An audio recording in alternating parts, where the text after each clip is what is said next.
planted, Apollos watered, but God was causing the growth.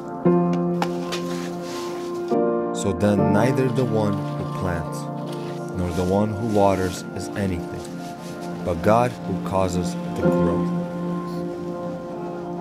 Now he who plants and he who waters are one, but each will receive his own reward according to his own labor.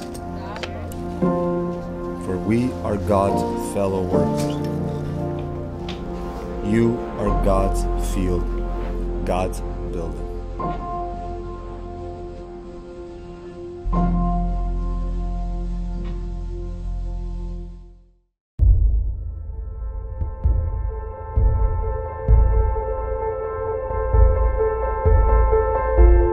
A major earthquake hit Japan on Friday afternoon. Japan's meteorological agency says the quake measured magnitude 8.4. We're feeling aftershocks. Quakes still continue here in our broadcasting center right here in Tokyo. The agency has issued a tsunami warning for Japan's Pacific coast. In northeastern Japan's Iwaki prefecture, tsunami waves of over 4 meters were observed soon after the quake. Well, experts are warning that radiation levels now are rising at the Fukushima nuclear plant. Well, breaking right now, radiation levels inside a Fukushima nuclear power plant damaged by that tsunami nearly 6 years ago is now at their highest point since that disaster. A triple disaster on a scale the world has never known, causing damage, destruction, and uncertainty, forcing tens of thousands of Japanese refugees to leave their lives behind and seek shelter anywhere they can. Japan already has one of the highest suicide rates in the world, and following the disaster in March, the government has issued a warning about a possible nationwide epidemic of depression.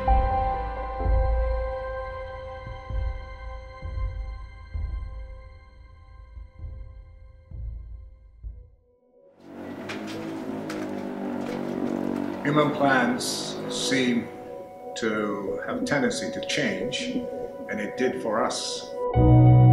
危ないですから黄色い線までお下がりください。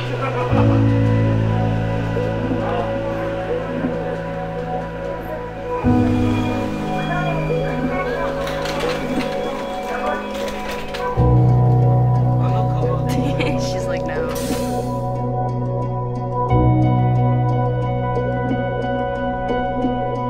I know that when my mom and dad were first married, they wanted to be missionaries in Mongolia. But God sent them here. I've been a pastor of this church, Global Mission Chapel, for the past 28 years. It was God's plan for me to come back. I understood it very clearly, and I've been here ever since. Growing up as a missionary kid and a pastor's kid, I definitely, and my brothers and I, of course, we each had to figure out where we stood in our faith, because faith isn't passed on from generation to generation. You choose your own faith. Everybody has their own journey, their walk. As the group of the first missionaries returned from that trip, the Lord was putting this burden on my heart for the Japanese people, for the country of Japan. Now everywhere I went, I'd see signs, Tokyo, Japan, this or that. And I would just pray secretly, not telling anyone. Now we had a preacher come to our church, and I was sitting there in the front row, and he looked at me and pointed at me, and he said, I don't know this brother, but I feel like he's going to Japan. And it was such a confirmation for me that I didn't know how to react. That while I was seeking God, He was preparing something in me, and I knew that God was preparing me on my next step, but I clearly in my mind I didn't understand what it was. I went on my home visit. While I was flying out there, Artem boxed me. He said, hey Yuri, what do you think about going to Japan with a group? I felt joy and peace in my heart. It was always my dream to come to Japan, but since I was a kid, but the doors were always kind of like closed to me. And I've been praying to come here, and then finally the doors opened up to me. When God was sending me to Iwaki, Japan, I was filled with a lot of questions. God, why are you sending me to a country that is so financially stable? Japan has one of the highest suicide rates in the world, and all around there are Buddhist and Shinto temples. And I believe that He has brought me here to share my story, to share how God freed me from depression. About 2 weeks ago, I had a dream, and I was praying with the individual inside of a room, and he got up and said, you're speaking in Japanese, and he said something to me in Japanese and walked out of the room. When I got up in the morning, I didn't know what this meant. I shared with my wife, I shared with the director of the Ministry of Japan, and we just kind of brushed it off. I didn't know that in 2 weeks a door would open up for me to come out here and help a team out to just kind of understand better what they're going to be doing. I've always wanted to visit Japan. It's been my biggest dream since I was about 13 years old. It was just one of those things where I was deep in prayer and asking God what to do next, and not even an hour later after I prayed that prayer, Artem texts me, and here I am, here in Japan.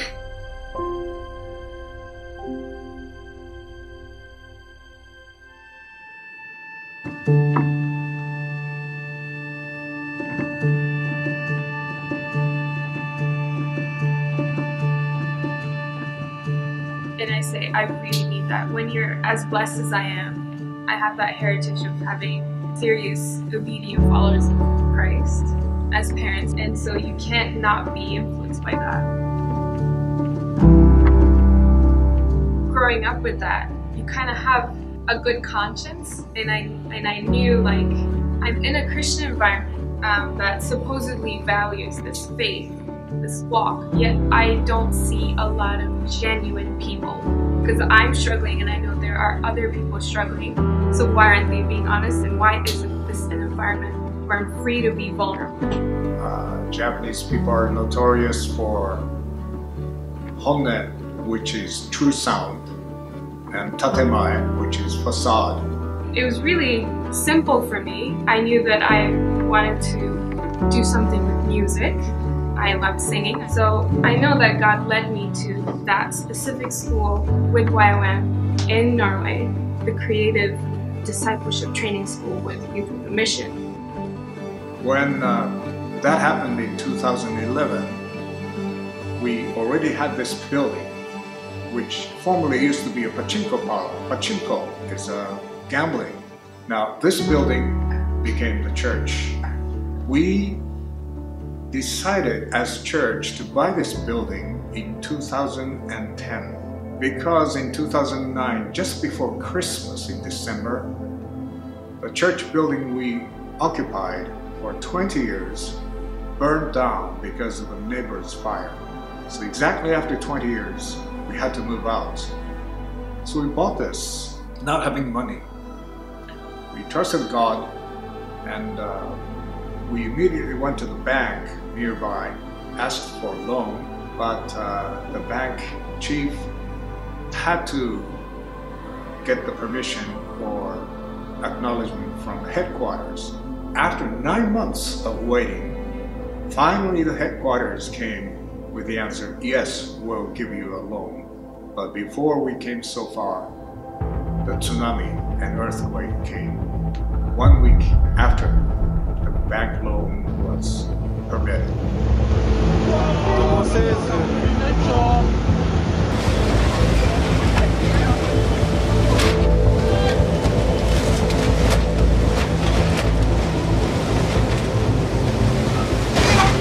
Around me is just a beautiful view, a beautiful sight of the Pacific Ocean.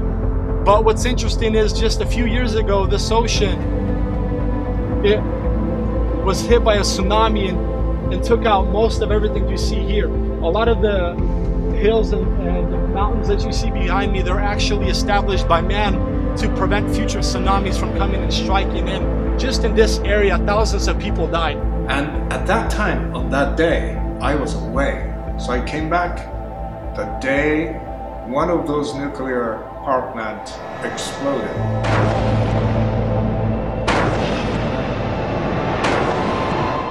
It was March, right? March 11th. So I was still in the last months of finishing up high school. So I was in Tokyo when it shook and the whole thing happened. And I was struck because as we came to the main road, the opposite direction, out of Iwaki city was a long, long line of cars fleeing, evacuating from Iwaki city. And my wife and I talked in the car what we were supposed to do. She was asking, are you going to stay or are we going to evacuate? But God has called me to this city. And He has not told me to evacuate, so I'm going to stay. My wife said, good, I feel the same way. So we knew that we were going to stay. They were just trained by God not to be disobedient. I mean, they were going to stick with this, and Norway, the government, tried to evacuate every citizen from this country, and my mom was the only person left in the country. And there were some, newspapers who wanted to interview her, journalists. I mean, there was a lot of attention around my parents at that time because why aren't you fleeing? Why aren't you running away from this? And like, the locals aren't leaving. Why should we? This is our home. These are our people. How can we just not be faithful to the God who's been faithful to us? We've just been put here to serve the people who are really hurting. So I was confronted with a question to fear the nuclear power, nuclear contamination. But it was very clear. God was saying to me, which one do you choose? Do you choose to fear the power of nuclear contamination? Or do you choose to believe in my almighty power? The answer was very clear. So I trusted God that He would protect us. And that was very much the start. And I think here, yes, it shook. Maybe some old people fell and got injured, but really it was the radiation, fear of the radiation leak that caused people panic, and they just fled. Businesses refused to bring in their goods into our city because of their fear of being contaminated with radiation. And those who went out from our city to evacuate when they saw our number plates, they were really unwelcome because they're bringing in the radiation to other parts of the country. So it really was a chaotic time. I decided to take my license that summer. That was already the plan, and I followed through with it instead of volunteering to help because, precisely, big picture, I knew that if I didn't take it now, I wouldn't take it ever. But God works in mysterious ways. The same day as I came back, a friend of mine, a missionary, American missionary, who was nearby Narita Airport, he called me, said, Akira, I have received huge amount of money gift from the state. I mean, it's huge. So you name it, you name whatever you want. Are you ready to take? I came to Iwaki City a couple of days ago, and churches were closed, and no one was ready to take anything. I said, well, we're ready. So he sent next morning, 7:30, 2 trucks, 2 tons each, full of things, relief supplies. And that was the beginning of the church's ministry to help the afflicted people. I felt like God pushed our back hard, so we fell into the relief work without having any plan or any idea. But as God does it, He knows what He's doing, I'm quite sure. Together with relief goods that started coming on that day and continued every day, and pretty soon this 240 square meters room was full of relief goods. And coupled with that, people started coming from nowhere. Christians, pastors from all over Japan, and foreigners. And in the end, we found out that 14 nations came to us. And in gross counting, 15,000 people came to us in a matter of 9 months, including Ukraine, Russia, and China. It was amazing how God gathered those people. But then I go to Norway, and if you're familiar with YWAM and how discipleship training schools work, there's an outreach phase after a teaching phase. And they don't tell you the location of the outreach until maybe a month before. It's funny, really. For the first time, TTS Olesen, that's the name of the city, they chose Japan as a location. And there is a YWAM base in Tokyo, but at the time they were moving to a different building, or they didn't have a building. Something wasn't right, so they couldn't host us. And I told them, well, my parents have a ministry, it's a big building, they can host us all, no problem. A couple weeks before we were supposed to fly, and we still don't hear back from Tokyo, you know, we don't hear from them. Okay, I was like, we can go to my parents' church, just an idea. And I came back home for outreach. After 1 week was gone, God said, now you have to take care of the people's heart. The material needs will be met, but the people's heart is hurting. I asked them, God, how do we do that? He said, wash their feet. It was March, it was cold, snow was many places, and the people were squeezed into schools or cities' gym halls. Gym halls are the coldest places in the whole city. The floor is ice cold and people could not sleep well. We did not know those situations, but as the Lord told us, we came to them with hot water and washed their feet. People were shying away, saying, our feet are so dirty, we have not been taking bath or shower for 1 week or 10 days. I said, that's why we are here. And they reluctantly accepted us.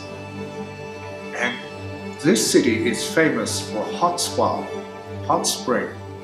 We could buy hot spring water, 200 liters of hot spa water for just $1.50. We use that to wash people's feet. And many people said, for the first time after the disaster, I could sleep well because my body was warm. I was so grateful to God. He knew everything, every need that people had. So those were amazing period, 9 months. I felt like we were carried by the Lord's power, the Spirit of God, and by the love of Christians from around the world. That has become much of the foundation of this church today. Non-profit organization was born out of that. We call it Global Mission Japan. And we're still trying to help people who are afflicted after a disaster. They don't need any material things, but their heart is hurting, their heart is lonely. Many people are dying of disease, and there have been an increase of suicide, increase of nervous diseases, neurotic diseases like depression. We're just in need of God's wisdom, how to approach them with the love of Jesus Christ and the delivering power of the gospel. A recent national survey in Japan performed by Dr. Hiroshi and his team shows that suicide rates in Japan have in fact increased in the months since the disaster compared to the same time frame in the previous 2 years. It's estimated that up to 3 people commit suicide every day by leaping out in front of an oncoming train in Japan. I'm here at the Chuo line, also known as the suicide line. That's because those who commit suicide in front of a train often do it here. Just earlier today, it was mayhem in front of Japan's parliament after a man shot himself in the head. Here, some organic farmers committed suicide because, you know, for organic farmers, soil is everything. They nurture the good soil for after many years of hard work, and it's just contaminated in one night or two, you know. Many other farmers are also very much depressed. Yukio Shige says suicide may be a more tempting choice in Japan than elsewhere because society doesn't place blame on those who kill themselves. But we cannot give up because honestly, I was about to give up 3 years ago.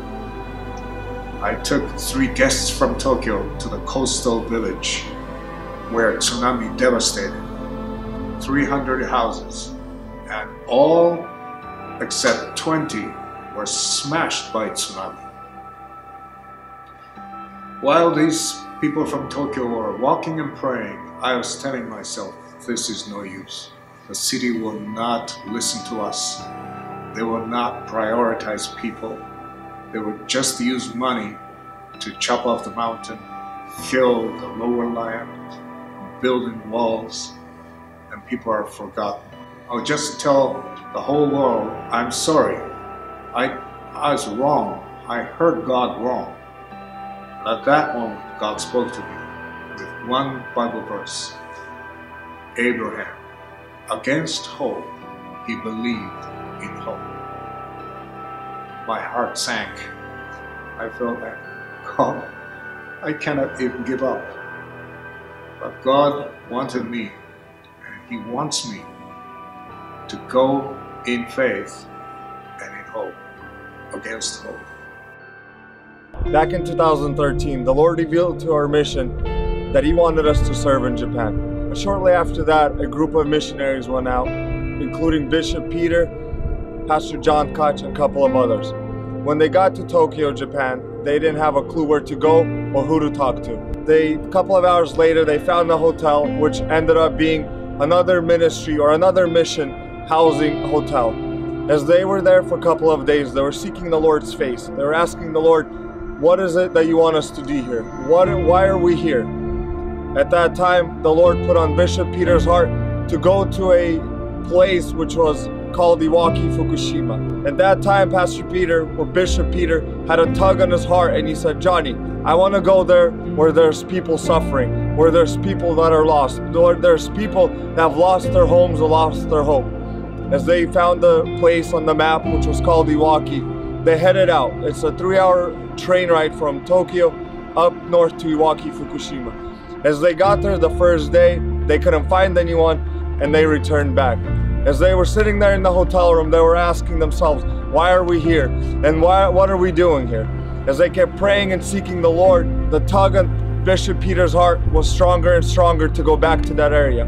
At that time, the people that were giving him this place to stay at, she said, what are you guys doing here? Turns out to be a Christian lady who was serving in Ukraine for many years as a missionary, who was a Japanese native. And she said, you went to Iwaki? And they said, yes. She said, I know a pastor, his name is Akira Mori, and he has a mission out there, and he has a church and a place to stay.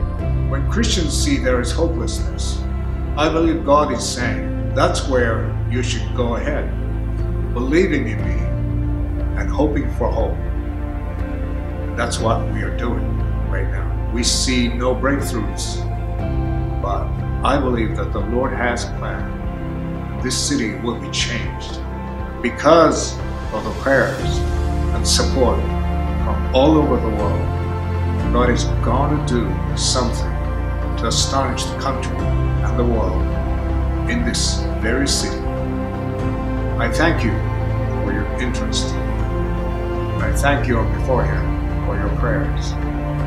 I thank you for God will provide mission internationally, for your heart for this area, for your commitment to work with us. And I dare to say that I believe together with you that God is going to break out in this city in a remarkable way. And people will come to acknowledge Jesus as their Lord and Savior in big time one day.